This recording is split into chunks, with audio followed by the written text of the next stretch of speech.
Астанадағы ақпан аязымен алыса жүріп, жанымен табынған Фариза апайын мәңгіге аттандырып оралған Әлияның көңілі сол күні әбден жабырқаулы еді. Мұңлы көңілін жырмен жазғысы келді ме қайдам? Бір сәт поэзия падишасының сандығының үлді.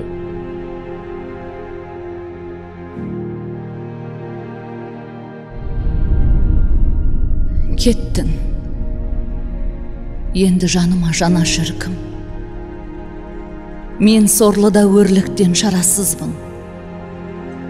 Содан бері жанарым мұңға толы, содан бері әйтеуір мазасызбын. Сен кеткелі тау жақтан желеспеді, гүл де солып қалғандай белестегі. Екеумізді бір арман матастырып, екеумізде мұңда бір емес педі.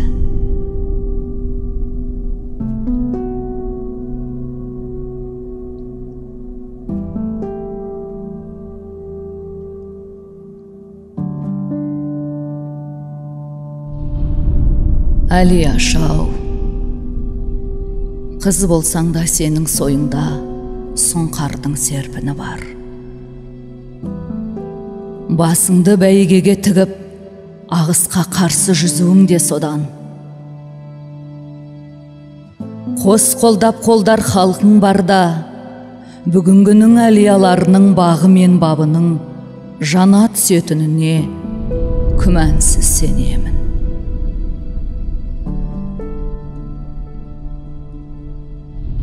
Құлағына әлиялардың бағы мен бабының жана түсетініне күмәнсіз сенемін деген Фариза ханның үні естілді.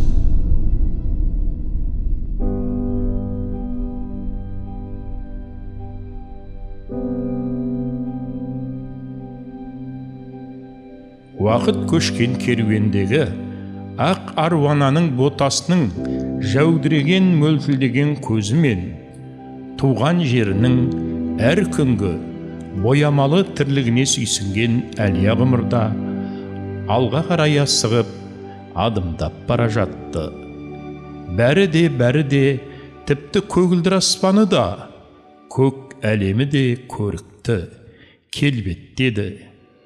Кенет ойламаған жерден Атыраудың гүлбағында хауыз жарып, өзінің өршіл өскіні арқылы ерекше көз тарта құлпыра түскен сол бір жауқазын гүл шоғыры қоңыр күзі келмей жанға жабысқан дертпен күресіп жатты. Көп болып, көз жасы болып, бір тәңірден ерін сүйген ақ маңдайлы ару қызымызға жан жақтан бата дұға тілегін тілеп жаттық. Әттең, дүнияй сүйтеріңді біліп бедім деген өкініштің алау сөзін жай айтыла салмаған аза сөз екенін кейін түсіндік. Көзімізді арбаған, көңілімізді алдаған сәл-пәл уақыттан соң асау толқын ақпа өзеннің қайнарындай, ар намыстың мұқалмас қайрағындай болып алдымыздан топ бастаған, қазақ қызының қайсарлығын жүрегіне жастаған ақ жайықтың аймаңдай ару қызы Әлияшта өтті бұл өмірден.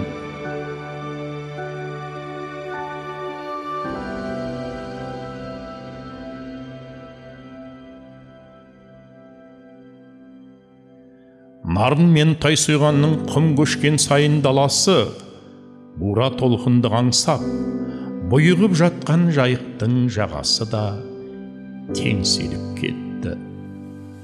Құлаққа жайықтағы жүректес әпкесін жоғалтып, сыр бойынан мұң сазын шерткен Еленаның егілген ғана естіледі. Жайықтың асау толқыны жасып, жылайды үнсіз жағалау, қараша қазым шарқырып басып, шығандап ұшып барамау.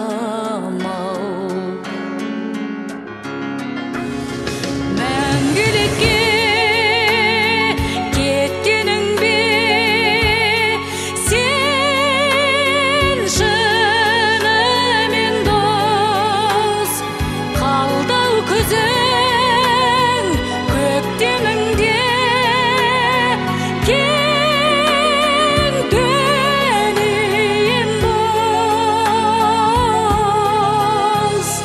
Дәу өмір осымау, қайран досым-ау, қош енді қош. Ол тамырды қуалаған қан арқылы ізгілігі үзілмеген тек таталардың торынан әуелей ұшқан ақ көгершін еді. Балаң күндерінде ақ әкесі сыйлаған қуыршақты өзі ғана қуанышпен иемденбей, барша көрші қыздардың ойыншығына айналдыруы, айналаға қайырымды болудың алғашқы көріністері екендігін өзі де бой жете келе ұғынды. Анасы үнемі өріп беретін қос бұрымына желкілдете таққан ақ бантигі сән беріп тұратын оқушы қыз. Бой жете келе санасына қазақи тәрбиенің ең дәріпті ғұрыптарын сіңірді. 1983 жылы Жамбыл жеңіл және тамақ өнеркәсібі технологиялық институтын инженер-экономист мамандығы бойынша бітіріп келген жас қыздың алғашқы қадамы Рембит техника мекемесінде бастау алды. Тәжірибелі инженерлердің іс-қимылына тез бейімделіп, биік мақсат пен өрейлі арманды жанына серік еткен инженер қыз 26 жасында осы мекеменің директоры қызметіне тағайындалды. Қала халқының тұрмыстық қызмет көрсету саласындағы сұранысын тұтынушылармен тіл табыса бұлжытпай, әрі сапалы орындау нәтижесінде мекеме үлкен табыстарға қол жеткізіп, социалистік жарыстың алғы шебінен көрді. Әйгілі батыр қыз Әлияның есімін арқалаған қазақ ауылдарындағы сан мыңдаған өзге әріптестерінен оның бек айырмашылығы, туған өлкеге деген шексіз ғашықтығы, қыз жүрегіндегі жігерлілігі үнемі тұтанып тұратын қуаттылығы еді.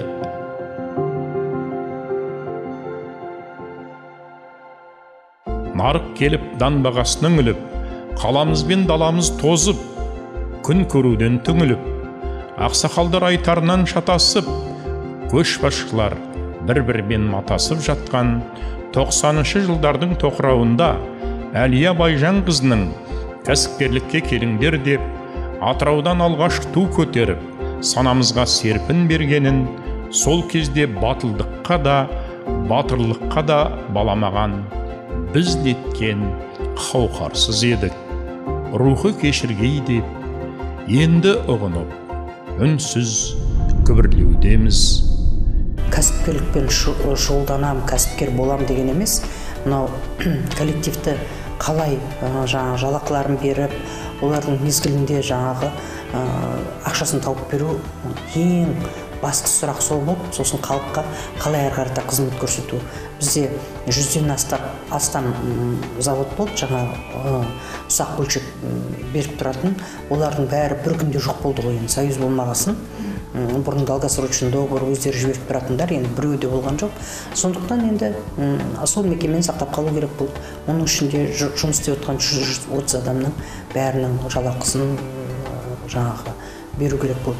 Неге десеңіз, басқаша бетбұрыс бола бастады. Бізде елбасы жетектеп осы кәсіпкерлікке үлкен мүмкіндік берді. Мынау купондар, жекешелендіру жаппай, соның бәріне мүмкіндік берді. Тайтай басқан егеменді елдің ертегіне көрегенділікпен көз тіккен ұлтымыздың көшбасшысы Нұрсұлтан Әбішұлы Назарбаев Атырауға жасаған сапары кезінде Әлия Бекқожиеваның бойындағы сөнбес шырақтың алауын айқын сезді. Көсемнің көрегендігі деген осы шығар. Бір кездері қаңырап бос қалып, іскер қыздың әрекетімен жаны кіріп, жайнай бастаған өнерпаздың босағасынан аттап, болашағына бата тілегенді. Көптің көңіліне алғаусыз ашық ырыздық пен әділ де адал сипатқа бөленген тәуелсіз елдің қанатты қарлығашының бастамасымен облыс экономикасының ерен қуатын игілік пен ізгілік жолына бағыттау бағытында 1997 жылы өңірде алғаш рет бизнес бірлестік, кәсіпкерлер мен жұмыс берушілердің одағы құрылды. Бірлестіктің бизнес құқықтары мен мүддесін қорғаушы ұйым ретіндегі беделі артуымен қатар, қала кәсіпорындарының бір бөлігі инвестициялық бағдарламаларды сәтті іске асырып, қаржы шаруашылық ахуалын қалпына келтіре бастады. Қай іске де бірлесе жұмылған, болдырмас білекті, жарқыл жүректі кәсіпкерлердің қарасыны қалада да, далада да көбейе түсті. Ал өзі болса, қазақ халқы үшін тосын құбылыс, кәсіпкерліктің қыр-сырын санаға тоқтату үшін аудандар мен ауылдарға талай мәрте сапарға аттанып, арада аз уақыт айналғанда ұйқысыз түндерде көкейге тоқылған ойлар қалаға сән берген сәулетті де дәулетті кәсіпкерлік нысандары болып жарқырай жана түсті.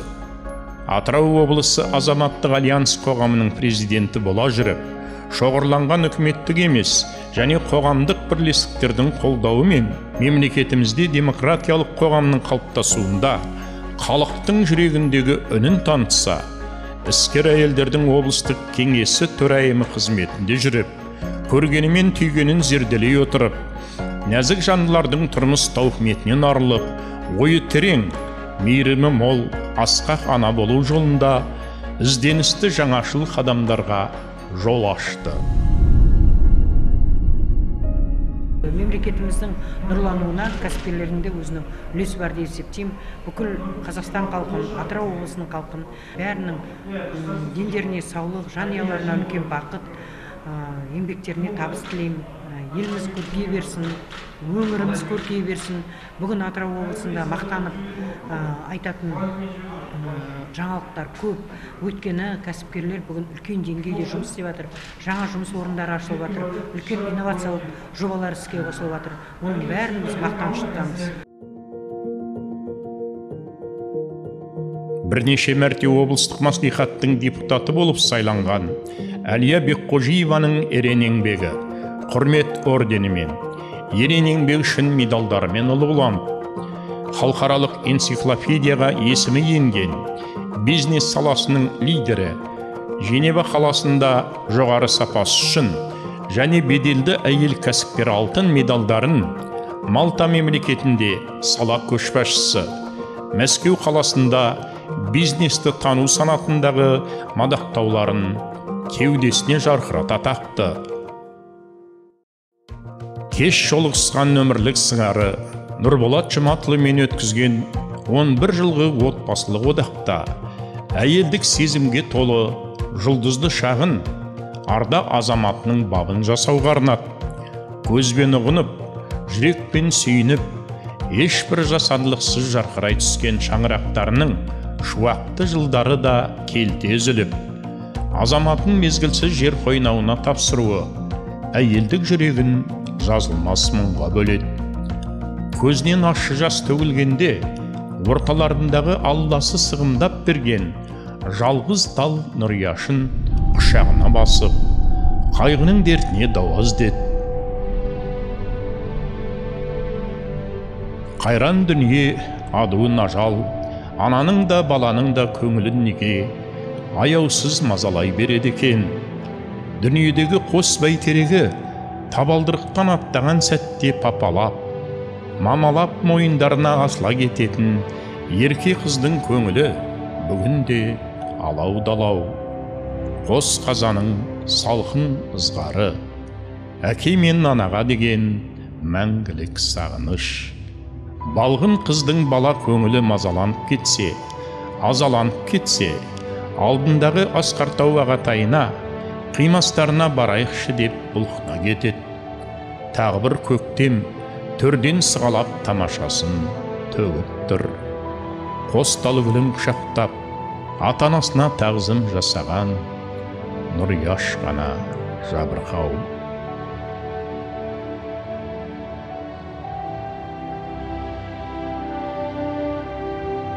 Анажан, егілме сен, елшіреме. Жас құсың қанат қақты, енді міне. Аттасам алыстағы қиырларға, жүреккен әлде неғып деп жүдеме. Сездірмей өтеді екен жыл ағысын, талдырмаш балғын қызбын бұламысын. Сіздерсіз өткізуге Құдай жазды өмірдің қайғысы мен қуанышын. Тау асып шапқылаған бұлақтардай, мені арман шақырады жырақ шалғай. Сен мені күліп тұрып шығарып сал, күйзеліп өз өзіңнен жылап қалмай.